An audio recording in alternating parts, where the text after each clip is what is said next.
and welcome to Nintendo's E3 presentation. We're amused when companies make silly mistakes, but for the sake of the industry, we always want them to stay on track. When they're hauling too much cargo or one of their engineers takes a turn going way too fast, the resulting carnage can be pretty difficult to watch. We ranked this on pain, not promises. Some people made gaffes they wouldn't fully understand the impact of for months, but we recollected at least 10 face plants that were as uncomfortable now as when they first hit the pavement. We wouldn't wish an E3 train wreck on anyone this year, but if they're statistically inevitable, here's hoping they're nowhere near as tragic as the following disasters. They've been, where are my jokes? Oh. Number 10. Battle Tag, Ubisoft, 2010. What was introduced by one consistently embarrassed Joel McHale as a whole new dimension to video games turned out to be just some paid gymnasts interrupting an otherwise entertaining press conference by doing some flips and pretending to have fun with toy guns. In 2010, Ubisoft decided to set aside 6.5 minutes to demo Battle Tag, a game so immediately unappealing you could almost hear the whole world taking a collective bathroom break. To any future designers of a plastic real-life video game, here's one simple rule we learned as children. Laser tag is pointless if you can't see the lasers. Please don't kill me. Wow. Number 9. Wii MUSIC Nintendo, 2008. Shigeru Miyamoto is an undeniable legend, responsible for some of the best and most influential games ever created. Anytime he appears on an E3 stage, the hope is always that he'll unveil another masterpiece. In 2008, that couldn't have been farther from the truth. In front of thousands of viewers, Miyamoto conducted a live demo of Wii Music, where he fumbled and flailed, producing obnoxious noise instead of anything resembling a pleasant melody. Nothing was worse than the finale, however, when several Nintendo staff members and the painfully cheesy Ravi drums performed one of Mario's most iconic songs. Watching adults embarrass themselves on stage is bad enough, but having them ruin a tune many of us grew up with made the event almost unwatchable.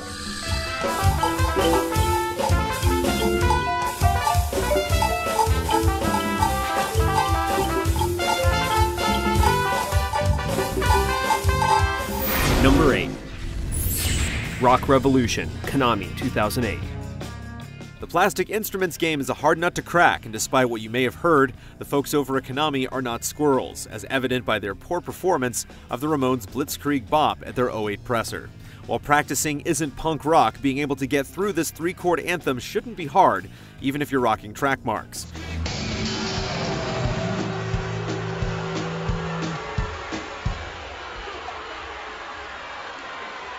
That was my fault. It's especially wince-worthy since Lauren Facidmo preceded the butchering by actually rocking out to the song, being played by actual instruments.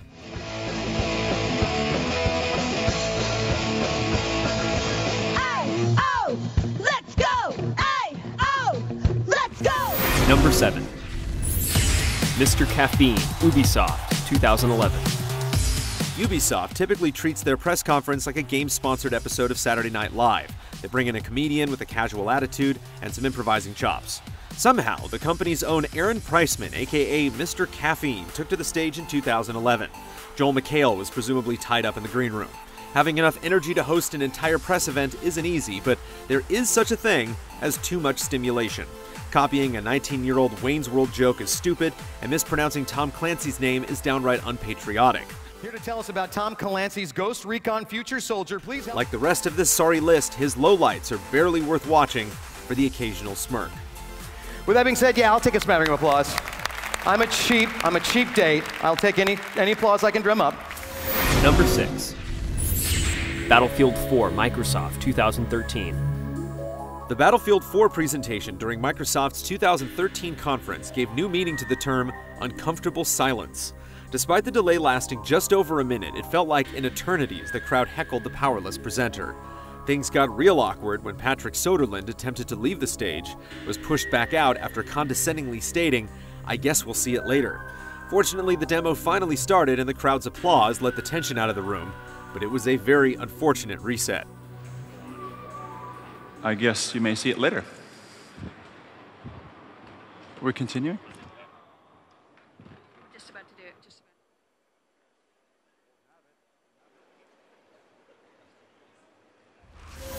Number 5. Sony, 2006. Last year, Jack Tretton dropped the mic at E3 after Sony blew everyone away with its amazing press conference detailing the launch of the PlayStation 4. Yet only a generation ago, Sony's final showing of the PS3 at the big show couldn't have gone more wrong.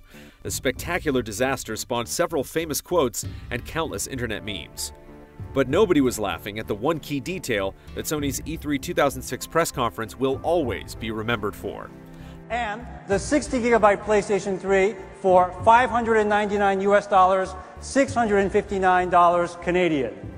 Not to mention the Warhawk demo, meant to showcase the console's new motion controls courtesy of the 6-axis, did little to convince anyone of Sony's vision for the future of gaming. In a single day, the Japanese company managed to annihilate the once dominant PlayStation brand. Ladies and gentlemen, this is the final PlayStation 3 controller.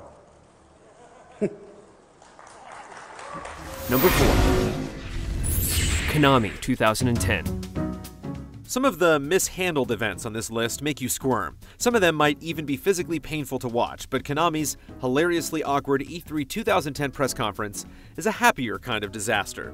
Watching hapless developers stumble through awkward scripts and dialogue, and even attempting some physical comedy, it's so unfunny you just have to laugh. A luchador slap fight, hilarious quotes that take embarrassment to the extreme, and a man staring a burning hole into another man's neck might make this the most memorable extended snafu on the list, but it's far from the worst. Any train wreck you can walk away from while chuckling and shaking your head can't be that bad. Yeah.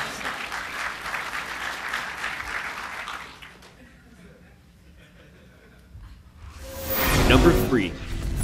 Disney, 2007. We've seen some pretty unfortunate things happen on stage before, but we can usually just sink back into our chairs and try to forget it ever happened. In 2007, Disney tried to get all the attendees of their press conference on their feet in a cheerleading musical number that just would not end. The grating, repetitive shouts from the background cheerleaders, and the agonizing pleas from the host trying to get some kind of reaction from the crowd. Anything. It's a chilling example of the massive rift that can sometimes exist between a company and its audience. Don't ever give up, and always remember. Together. Here we go. Number 2. Activision, 2007. E3 2007 tried to regale us with the sunny beaches and desolate hangars of Santa Monica, but Activision splurged, getting a real charmer to host its E3 extravaganza. Enter Jamie Kennedy. Slurring his speech and insulting the crowd with challenging anecdotes, he immediately endeared himself with dick jokes. While the developer patter was absolutely scintillating, it was surpassed by Jamie being one-upped by Tony Hawk, a British person and an observant heckler. While watching Mr. Kennedy do a push-up in the name of Call of Duty, a Treyarch Call of Duty had the whiff of poetic justice. The whole shebang is hard to justify. Let's welcome the developer of this game from Neversoft, which, wasn't that the first name for Viagra? I don't... Thank you. It's getting around now. Yes! Number 1. Zelda Skyward Sword, Nintendo, 2010. We can look back and laugh at most of these incidents, but 2010's Skyward Sword demo simply hurts to watch. This wasn't a spin-off or a half-hearted experiment. This was the next big Zelda game. Miyamoto himself was there to unveil an all-new way to play, and wireless interface made it look like an unresponsive mess. That's not just a convenient excuse either, because whether you love or hate the controls, the only time they responded this poorly was during this crucial moment in front of the world, forever coloring how many people would perceive the game. So you, looks like we're having a little interference here. Somebody out there using wireless? Anybody? Everything went really well in our rehearsals. You guys need to turn off all your wireless devices.